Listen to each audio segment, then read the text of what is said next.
کو صحیح کر دو. اگر بات آپ کے خیال میں اس کا ایمان غلط ہے اس کی تصحیح کر دو, لیکن اس کے اوپر نہ تو کوئی الزام لگاؤ گے وہ کافر ہے, نہ یہ الزام لگاؤ گے وہ بدعتی ہے, کیونکہ کون جانتا ہے کہ خدا کی نظر میں کون بدعتی ہے اور کون کافر ہے. بائبل مقدس میں لکھا ہے کہ تمہیں دوسروں کے تنکے نظر آتے ہیں, اپنے شتیر نکالو. اور یہ بات میں اپنے لیے بھی کہہ رہا ہوں اور ان تمام منسٹریز کے لیے بھی کہہ رہا ہوں جنہوں نے یہ ٹھیکہ لیا ہوا ہے کہ وہ ہر ایک کو بدعتی قرار دیتے جا رہے ہیں. ڈاکٹر صاحب ایک کسی وقت مجھے یہ کویسچن بھی آیا تھا, میں نے آپ سے بھی کیا تھا یہ کویسچن, مجھے بڑا اچھا جواب بھی آیا. میں چاہ رہا ہوں کہ ایک دفعہ پھر اس بات کو دہرا لیا جائے کہ شادیوں میں یا سالگرہ یا شادیوں پہ عموماً لڑکیاں ڈانس بھی کرتی ہیں, جس کو جو ہمارے مذہبی لوگ ہیں وہ اچھا نہیں سمجھتے, بڑا مایوب سا سمجھتے ہیں کہ جی ڈانس نہیں ہونا چاہیے. دیکھیں بائبل مقدس میں بہت سی جگہ پہ ڈانس کی ممانعت ہے, بہت سی جگہ پہ ڈانس کو جائز بھی قرار دیا گیا ہے. اب میں آپ کو اپنی مثال دیتا ہوں. میری 2 بیٹیاں ہیں, تو جب وہ چھوٹی تھی, خاص طور پہ چھوٹی بیٹی, تو جب میں شام کو رات کو دیر تک گھر آیا کرتا تھا تو وہ سویا نہیں کرتی تھی, دروازے کے سامنے لیٹی رہتی تھی. تو جیسے ہی میں نے آنا اس نے اچھا اس کے بعد 5-7 سال کی بچی چھوٹی سی, تو اس نے ایک خاص طرح کا ڈانس کرنا مجھے ویلکم کرنے کے لیے, جیسے ریڈ انڈینز کرتے ہیں. اس میں کوئی چیز نہیں ہے کہ کوئی سیکھی بات نہیں تھی, بس خوشی کا ڈانس. اور میں اسے کیا کہتا, بیٹا تم غلط کر رہے, نہیں, وہ اس کا جذبہ محبت تھا اپنے باپ کے. جب داؤد نبی جنگ جیت کر آیا خداوند کے لیے تو اور وہ ناچتا ہوا آیا, ٹھیک ہے, بائبل مقدس کی بات. تو جہاں پہ فرت جذبات کی وجہ سے انسان کے منہ سے وہ نکلتی ہے, انسان کے جسم سے اگر وہ جذبہ جو ہے وہ ناچ کی صورت میں ظاہر ہوتا ہے تو وہ خدا کے حضور قابل قبول ہے. لیکن اگر ہم ناچ رنگ اور اس کو ہم نشے بازی میں اور اس کو ہم اپنی نفسانی خواہشات کی پرورش کے لیے کرتے ہیں تو وہ خدا کے لیے مکروہ ہے. اب آپ نے جو بات کی ہے وہ ہے کہ بیاہ شادیوں پر ڈانس جو ہے وہ ہوتا ہے کہ دیکھیں, میں کوئی فتویٰ دینے والا مفتی نہیں ہوں, لیکن میری اپنی انڈرسٹینڈنگ جو بائبل مقدس کی تعلیمات سے, یہودی تاریخ اور ان کے کلچر کے حوالے سے, وہ یہ ہے کہ اگر ان کے اپنے خاندان کے لوگ ہیں اور وہاں پہ لڑکیاں اگر اپنے شوق کو پورا کرنے کے لیے اپنی بہن یا سہیلی کی خوشی کے لیے ناچنا گانا چاہتی ہیں, یہ گرجے کی بات نہیں میں کر رہا, یہ گرجا گھر میں نہیں ہے, یہ ان کے اپنے گھر میں ہے, خوشیاں جہاں پہ ڈھولک بج رہی ہے, یہ وہاں پہ, اور ان کے اپنے خاندان کے مرد ہیں. یہ کوئی کمرشل چیز نہیں ہے, مجرا نہیں ہو رہا, پیسے نہیں ٹاس کیے جا رہے. تو یہ خوشی کا اظہار ہے. ہمارا خدا ہماری خوشیوں کو بھی سمجھتا ہے, ہمارا خدا ہماری خوشیوں کو بھی سمجھتا ہے. داؤد جو ناچتا ہوا آیا, خداوند نے کہا کہ میں نے ایک مرد پا لیا ہے جو میرے دل کے مطابق ہے. I found a man after my own heart. ٹھیک ہے. اب تہذیب ہے, کرسچینٹی تہذیب ہے. کرسچینٹی کسی مونسٹری کا نام نہیں ہے. یہاں پہ ننز اور منکس نہیں رہتے صرف, اس میں بچے بھی ہیں, بوڑھے بھی ہیں, نوجوان بھی ہیں, لڑکے بھی ہیں, لڑکیاں بھی, بچے پیدا بھی ہوتے ہیں, بچے مرتے بھی ہیں, ان کے ساتھ بھی رسومات ہیں, ان کے ساتھ بھی رسومات ہیں. تو تہذیب کو سمجھنے کے لیے ہمیں بائبل مقدس کا گہرا مطالعہ کرنا چاہیے اور خداوند کے سامنے اپنے دلوں کو کھولنا چاہیے. دیکھیں, lord you help us decide. اور جہاں پہ ہم لوگوں پہ دیکھیں, میں ایک شادی کی پاکستان میں, وہ 5ویں 6ٹھی کلاس کے بچے تھے, کسی شادی پہ انہوں نے ایک ٹیبلو سا تیار کیا ہوا تھا, تو وہ ایک بزرگ آئے, وہ کہتے ہیں نہیں ہم زبور گائیں گے. اب دیکھیں, ہر چیز کا ایک وقت ہوتا ہے. بائبل مقدس کی بات ہے, وائز 3 باب میں ہر چیز کا ایک وقت ہے. زبور گانے کا بھی ایک وقت ہے. شادی کے شادیانے بجانے کا بھی ایک وقت ہے. بعض علماء کا خیال یہ ہے کہ غزل و غزلات، سلیمان کی کتاب جو بائبل مقدس میں ہے، غزل و غزلات، وہ دراصل قدیم یہودی لوگوں کے شادی کے گیت تھے جو بیاہ شادی پہ گایا کرتے تھے. اور اس ایک ہفتے کے لیے، یہ تاریخی بات ہے، اس کی میں گواہی دے سکتا ہوں، اور اس ایک ہفتے کی جو سیلیبریشنز ہوتی تھی اس میں لڑکے کو ہم دلہا کہتے ہیں، وہ بادشاہ کہا کرتے تھے. ہم دلہن کہتے ہیں، وہ اس کو ملکہ کہا کرتے تھے. اس لیے غزل و غزلات میں جو لینگویج استعمال ہوئی ہے وہ لکھا ہے اور بادشاہ تیرے حسن سے متاثر ہوگا، اور اس کو ملکہ کہہ کے تو وہ کہتے ہیں کہ یہ وہ شادی بیاہ کے گیت تھے جو اس وقت بعد میں ان کو تقدیس کر کے بائبل مقدس میں شامل کر لیا گیا.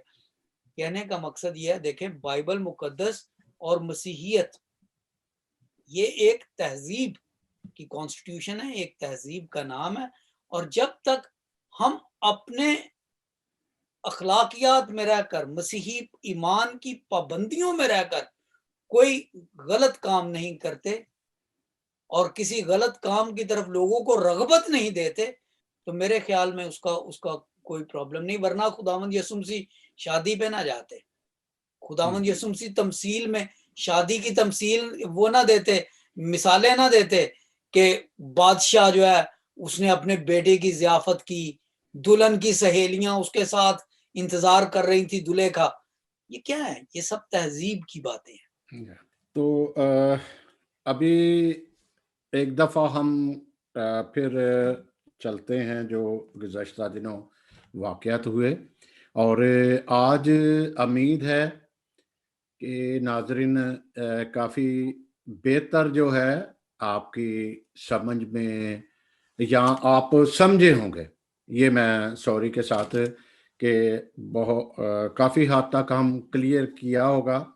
ڈاکٹر صاحب جو ایک ریسرچر بھی ہیں اور ان کا زیادہ وقت اسٹڈی میں ہی گزرتا ہے، بہت ساری لینگویجوں کے ساتھ یہ کرتے ہیں. تو کئی دفعہ ہم جب بات کر رہے ہوتے ہیں رسم و رواج پہ تو کئی دفعہ جو ہے ایسی باتیں بھی سامنے آتی ہیں جو یہاں ذکر نہ ہی کیا جائے یا میڈیا پہ، کیونکہ بعض اوقات لوگ کہتے ہیں جی اس سے ایمان کا تو کوئی نقصان نہیں ہوتا، اس کا ایمان کے ساتھ کوئی تعلق نہیں ہے. تو ڈاکٹر صاحب میں آپ کا شکریہ ادا کرتے ہوئے یہ ضرور کہوں گا کہ آپ جو ایک اس وقت پاکستان میں ٹینشن بھی ہے، کراچی میں واقعہ ہو گیا، یہ ہو گیا، تو اگر مناسب آپ سمجھتے ہو تو ہمارے پاس 1-2 منٹ ہے، اگر آپ مناسب سمجھتے ہو تو کوئی آپ بات کیجئے تو ہم پھر اجازت چاہیں گے لوگوں کے جی ساتھ. دیکھیں پاکستان میں جو ابھی حالیہ واقعات ہوئے ہیں جی. وہ ہم سب کے لیے بڑے پریشان کن ہیں. ہمیں یہ بھی پتہ ہے کہ روزوں کے ایام شروع ہونے والے ہیں. ہمارے مسلمان بہن بھائی جو ہیں ان کے خیالات جو ہیں اپنی روحانیت کی طرف مبذول ہونے چاہیے، اور یہ بالکل جائز بات ہے کہ ان کا عقیدہ ہے، ان کے عقیدے کے مطابق پاکستان میں کیا پوری دنیا میں ان کو آزادی ہونی چاہیے کہ وہ اپنے مذہبی رسوم و رواج اور جو بھی ان کے عقائد ہیں ان کو منا سکیں. اسی طریقے سے ہندوؤں کو، مسیحیوں کو، سکھوں کو، سب کو یہ اجازت ہونی چاہیے.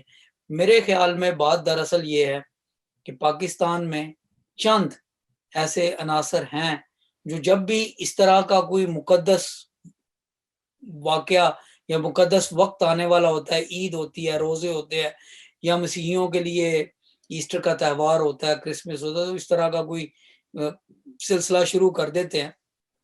اور یہ نہایت ہی اندوناک بات ہے. پاکستانی ہوتے ہوئے، پاکستان سے محبت رکھتے ہوئے، محب الوطن ہوتے ہوئے میں یہ دعا کر سکتا ہوں اور دعا کرتا رہتا ہوں کہ خداوند پاکستان میں امن اور تہذیب اور بھائی چارے کی فضا قائم کرے.